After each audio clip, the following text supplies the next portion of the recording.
দেখতে পাচ্ছেন খুব সুন্দর প্রাকৃতিক সৌন্দর্য এবং পাহাড় এবং মেঘ দেখুন। ব্রহ্মপুত্র নদী, দুর্দান্ত পরিবেশ, মেঘলা ওয়েদার। বিশ্বাস করা হয় যে সদাশিব পত্নী উমা আনন্দ বর্ধন উদ্দেশ্যে এই দ্বীপটি উমানন্দ নামে প্রসিদ্ধ। নমস্কার বন্ধুরা, গৌতমের সাথে চ্যানেলে আপনাদের স্বাগত জানাই।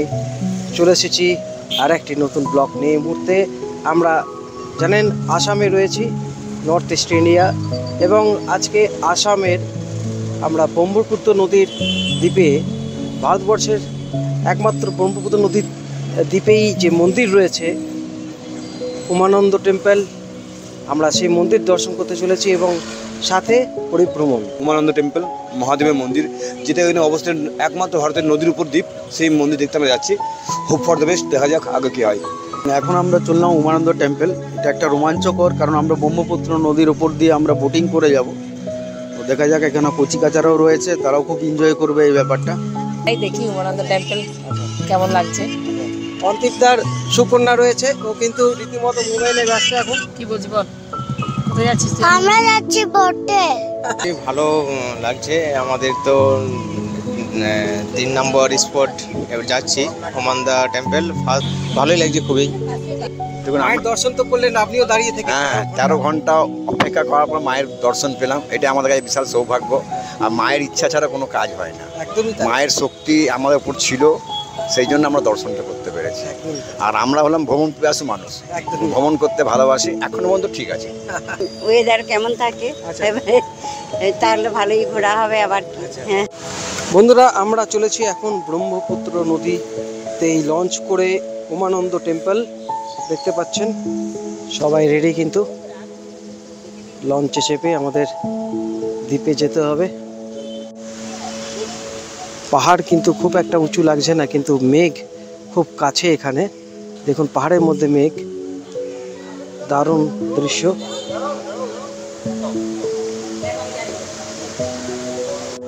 বন্ধুরা, আমরা এগিয়ে চলেছি, দেখুন লঞ্চের মধ্যে। দেখতে পাচ্ছেন আমরা লঞ্চের উপরটা দেখানোর চেষ্টা করছি, এবং নিচেরও বসার জায়গা রয়েছে, উপরেও রয়েছে। ব্রহ্মপুত্র নদী, দুর্দান্ত পরিবেশ, মেঘলা ওয়েদার, তার সাথে এই সুন্দর মনোরম পরিবেশের সাথে হাওয়া বইছে, দুর্দান্ত লাগছে। আমাদের উমানন্দ টেম্পল আগে রয়েছে, রীতিমতো ছেড়ে দিয়েছে, দেখতে পাচ্ছেন। এখন অন্তিমদা দুর্দান্ত মজা নিচ্ছেন, তার সাথে দাদা। দেখতে পাচ্ছেন রীতিমতো সবাই আনন্দ নিচ্ছেন, কেউ সেলফি তোলার জন্য ব্যস্ত। কাকুও কিন্তু বেশ আনন্দ নিচ্ছেন, দেখা যাচ্ছে। দেখতে পাচ্ছেন দুরন্ত গতিতে এগিয়ে চলেছে আমাদের এই লঞ্চ। বন্ধুরা, দেখতে পাচ্ছেন এই ব্রহ্মপুত্র, এই জল কত কলকল করছে, দেখতে পাচ্ছেন একদম উপচে পড়েছে প্রায় বলা যেতে পারে। খুব বিপজ্জনক রাস্তা, কিন্তু এইভাবেই আমাদের পেরোতে হবে। এখন এই মুহূর্তে দেখতে পাচ্ছেন এক এক করে পেরোনো হচ্ছে, পুরো লোড নেওয়া যাবে না এই মুহূর্তে। এখানে সবাই কিন্তু দাঁড়িয়ে রয়েছে, এক এক করে পেরোনো হবে। পুরো গভীর রয়েছে এখানে, দেখতে পাচ্ছেন বন্ধুরা। এরপর চলুন আমরা আপনাদের উমানন্দ টেম্পল দর্শন করাবো। চোখ রাখুন গৌতমের সাথে।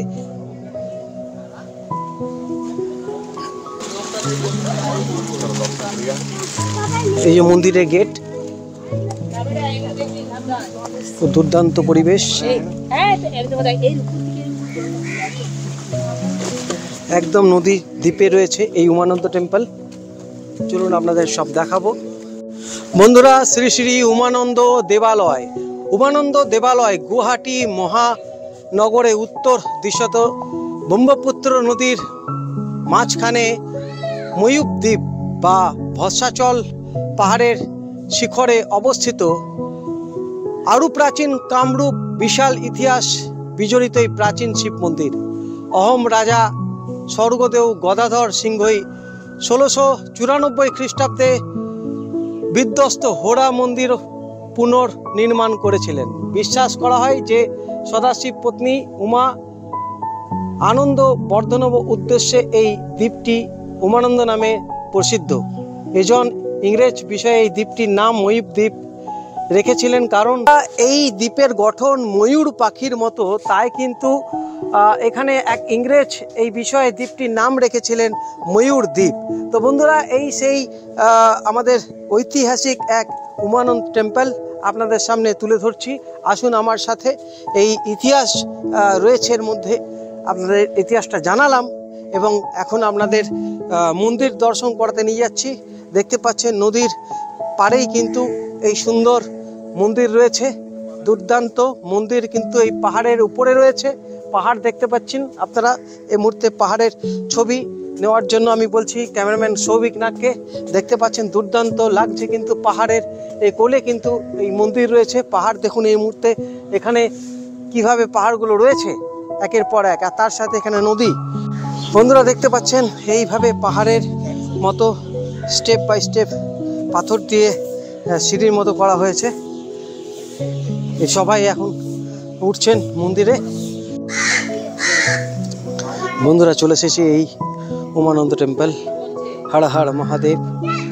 বন্ধুরা এখন আমরা ব্রহ্মপুত্র নদীর বুকে যে উমানন্দ টেম্পল রয়েছে তার ইতিহাস আমরা জানবো।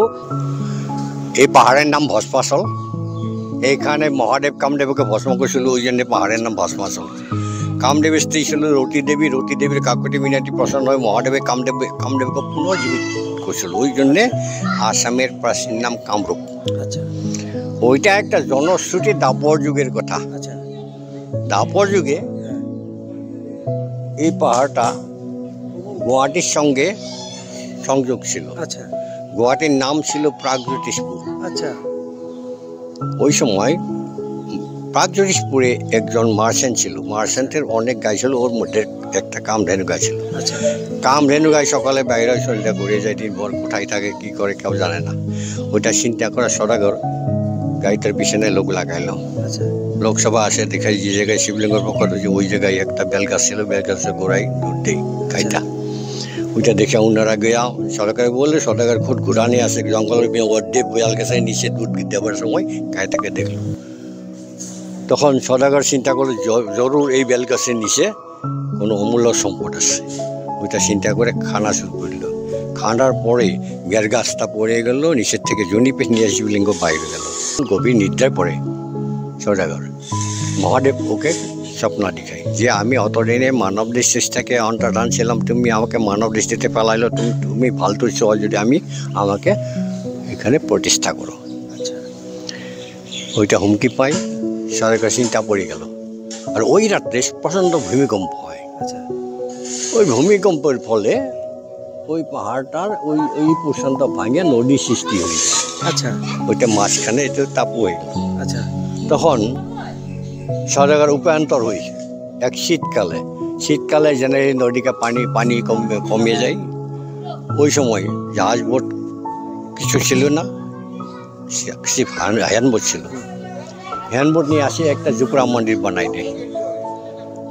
জুপরা মন্দির অনেক বছর থাকে। তারপরে কামরূপের রাজা নরকাসুর ওই জুপরা মন্দিরটা দেখলো।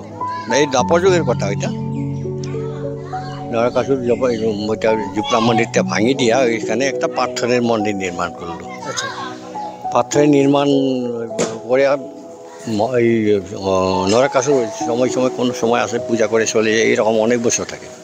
থাকার পর কামরূপ ডিস্ট্রিক্টে হাজো নামে জায়গা আছে। হাজো ওর একটা ব্রাহ্মণ ছেলে, ওর নাম ছিল কালাসাট। কোনো একটা মন্দিরে যাওয়ার সময় ওকে একটা মুসলিম মেয়ে আসে মালা দিয়ে দিল।